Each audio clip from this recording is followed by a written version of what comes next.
நாமம் மகிமைப்படுவதாக. இந்த நாள் இந்த காலங்களிலே கர்த்தர் நம்மை அவர்கள் பலப்படுத்தும்படியே நமக்கு தெரிகிற வார்த்தை சங்கீதம் அதனுடைய 45வது அதிகாரம் அதனுடைய 11வது வசனம். அப்பொழுது ராஜா உன் அழகில் பிரியப்படுவார், அவர் உன் ஆண்டவர் ஆகியால் அவரை பணிந்து கொள். கர்த்தருடைய பரிசுத்த நாமம் மகிமைப்படுவதாக. இந்த வசனத்தை கொண்டுதான் தேவ தேசங்களாக நம்மை இன்று அவர்கள் பலப்படுத்துகிறார். இந்த வசனம் தேவர்களாக நமக்கு ஒரு பிரதானமான காரியத்தை காண்பித்து தருகிறது. நம்முடைய ஆத்தும நேசர் ஆண்டவராக இயேசு கிறிஸ்து, அவர் நம்மை அவருடைய மனவாட்டியாய் உருவாக்கி கொண்டிருக்கிறார்.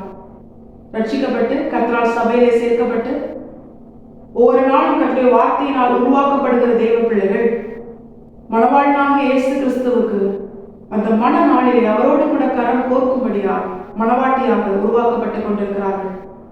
தேவ பிள்ளைகளாக நாம் உருவாக்கப்பட்டுக் கொண்டிருக்கிறோம் அவருடைய மனவாட்டியாக. நம்மை பார்த்துதான் கர்த்தர் சொல்லுகிறார், அப்பொழுது ராஜா உண்மையில் பிரியமாயிருப்பார்.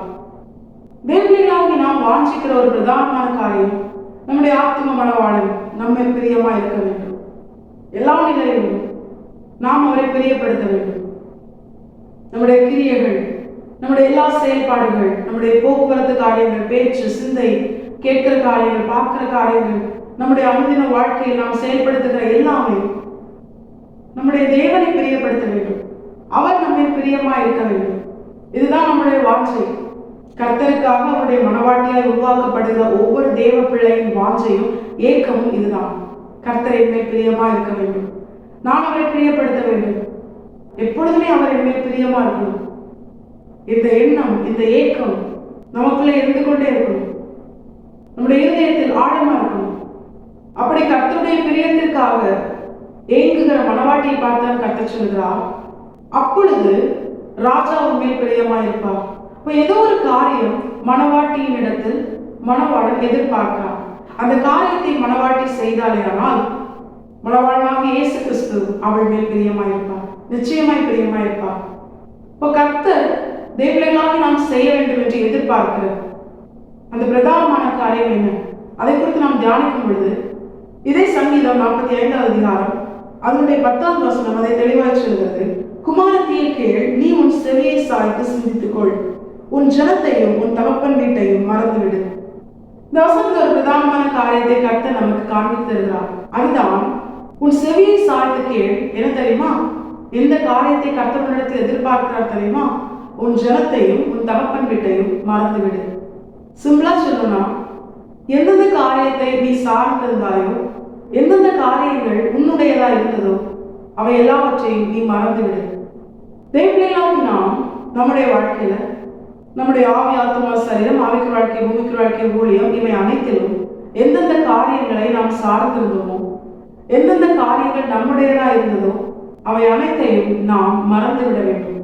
ஏன் தெரியுமா?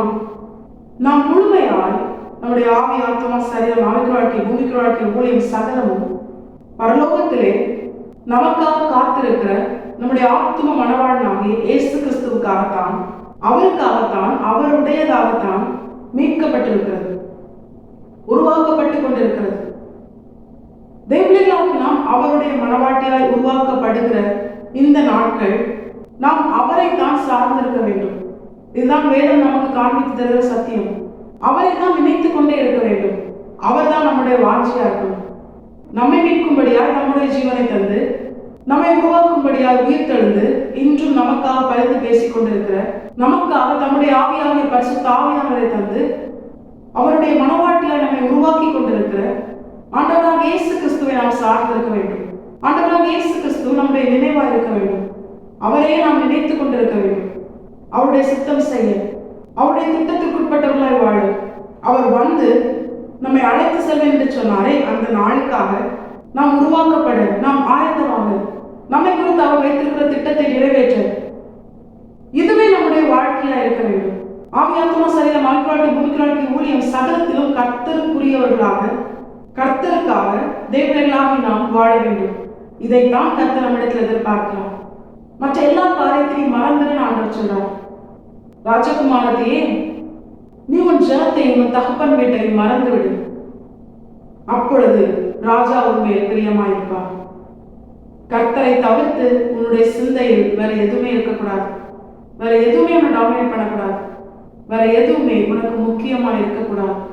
கர்த்தரை சார்ந்து கர்த்தருடைய நினைவால் கர்த்தரையே நினைத்து கொண்டு அவருக்காக ஆயத்தமாக அர்ப்பணிக்கிற அப்படிப்பட்ட இருதயத்தோடு, அவருக்காக வாஞ்சிக்கிற அப்படிப்பட்ட இருதயத்தோடு பரிசுத்த ஆவியானவரால் அவருடைய மனவாட்டியை உருவாக்கப்பட நாம் நம்மை முழுமையாக கர்த்தரை பார்த்து அர்ப்பணிக்கும் பொழுது கர்த்தர் நம்மை பிரியமாயிருந்து இம்மையிலே நம்மோடு கூட இருந்து நம்மை குறித்து அவர் வைத்திருக்கிற திட்டத்தை நிறைவேற்றி நம்மை உயர்த்தி நமக்கு அவர் தந்த வாக்குத்தத்தங்களை நம்முடைய வாழ்க்கையை நிறைவேற்றி சர்வவல்லமையுள்ள தேவன் நம்மிலே அவர் மகிமைப்படுவது அதிக நிச்சயம். அது மாத்திரமல்ல, அவர் நமக்கு தந்த வாக்குத்தத்தின்படியே அவருக்குள் இருக்கிற நித்திய ஜீவனை நமக்கு சுதந்திரமாய் தந்து நித்தியமாய் கர்த்தரோடு கூட நித்திய ஜீவனை மகிழ்ந்து கழிக்கூற அவருடைய சிங்காசனத்தில் அவரோடு கூட வலது பாரசத்தில் வீட்டிலிருந்து ஆளுகை செய்கிற தேவஜனங்களால் தேவபிள்ளைகளாகி நாம் நம்முடைய வாழ்க்கையை மாறுபடியால் கர்த்தர் நமக்கு கிருபை செய்வதும் அதிக நிச்சயம்.